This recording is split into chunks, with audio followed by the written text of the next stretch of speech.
మా తాత ఒకసారి చెప్పాడు, నాయనమ్మ చనిపోయినప్పుడు ఆయన పక్కనే ఉన్నాడంట. నాయనమ్మ అంటే ప్రాణం ఆయనకి. చనిపోయే ముందు ఆ ఆఖరి క్షణంలో ఆమె కళ్ళల్లో కలుక్కుమన్న నొప్పికి గుండె బద్దలైపోయిందిరా అన్నాడు.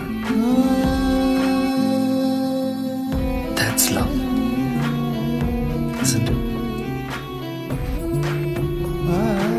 Love at the age of 95. That's true romance for me, yaar. ఆ తర్వాత ఆమె చనిపోయిన వారానికే తాత చనిపోయాడు. ఇలా మాట్లాడారు గర్ల్ ఫ్రెండ్స్ అని దొరుకుతారు.